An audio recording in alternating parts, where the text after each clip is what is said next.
Welcome to After Hours with me, your host, a man in a kimono. Today I'm wearing my denim kimono, a hanjuban underneath, and stitiko, which is underwear, so I'll spare you that side. Well, anyway, let's get into the review.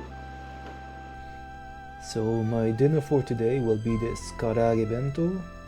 The karaage, that is the fried chicken, and a little bit of pasta, some pickled ginger, and of course rice with black sesame seeds, and not to forget, a bit of salad. Should be about 700 calories according to the package. This will be my drink for today. It's a grapefruit drink from Kirin.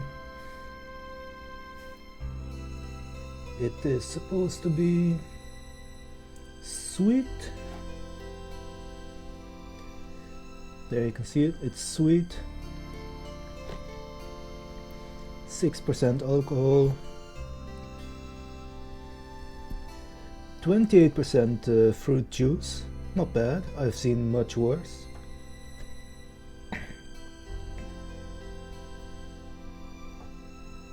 And about 330 milliliters.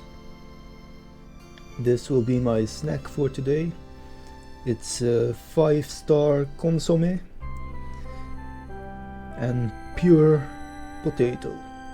This package contains, it's not quite focusing, but it contains 283 calories.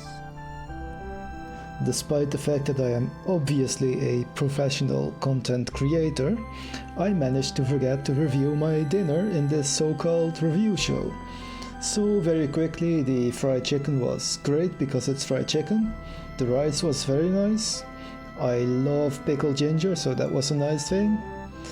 The pasta tends to be quite nice also, and the salad, well, it's like a piece of lettuce. I honestly wish they didn't include it. It's just raw lettuce, no seasoning, no dressing, just lettuce. So overall, I'd say I'm quite happy with this dinner. Okay, let's begin. The moment you've all been waiting for. The drink.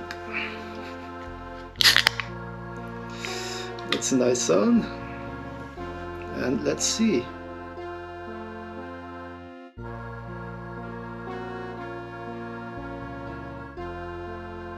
You can taste the grapefruit, it's quite sour, not sweet at all.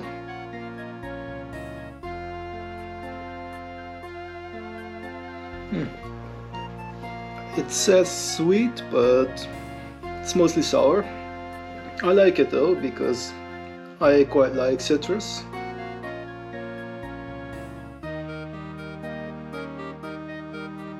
Yeah, I can drink this. It's not my favorite, but it's nice.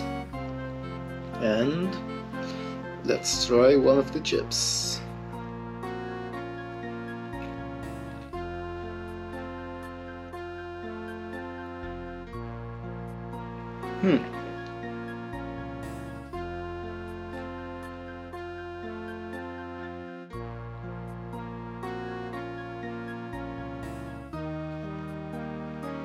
Not sure about these ones either. They are not that crunchy, it's like a bit, not quite soggy, but it isn't quite what I would like from a chip. The flavor too is, I can't really taste much of this so-called 5-star consommé. The flavor of consommé is there vaguely, but honestly, there are much better options around.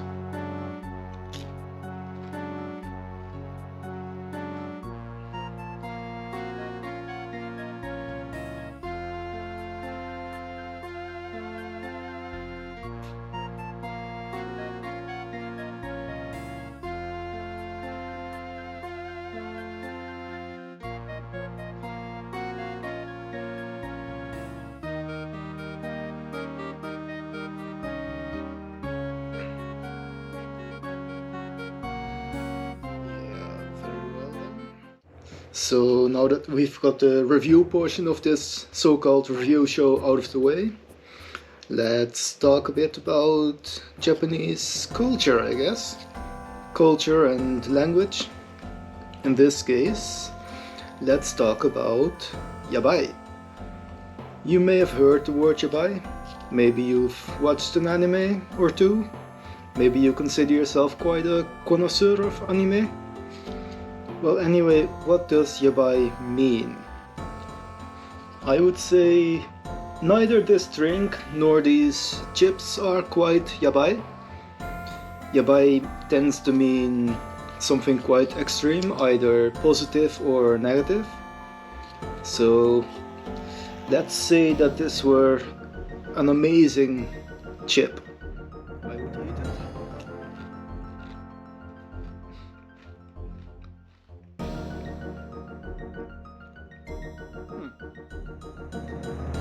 That chip, by the way, had much better flavor for whatever reason. But let's say that I really liked it. I would say Yabai.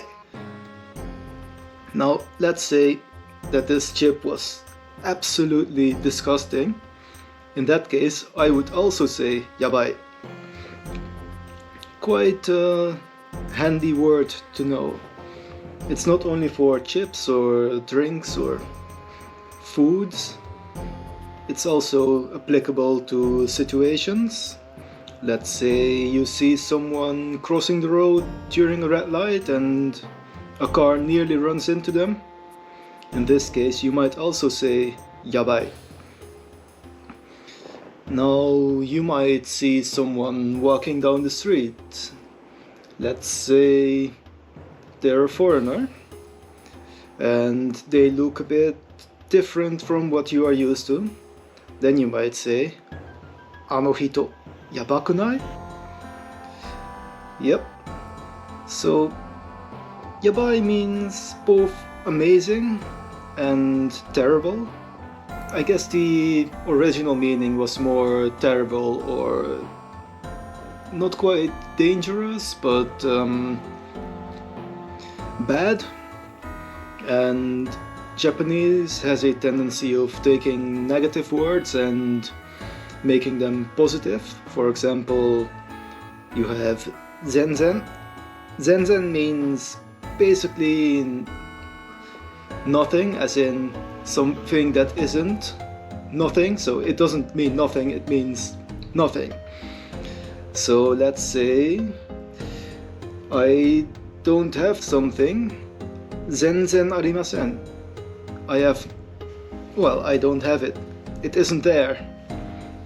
But you might also say, because Japanese tends to make these negative things positive, you might say zenzen daijoubu, which means perfectly fine. And yabai is another example of these kinds of words. So next time you visit Japan, go up to someone and tell them, Yabai.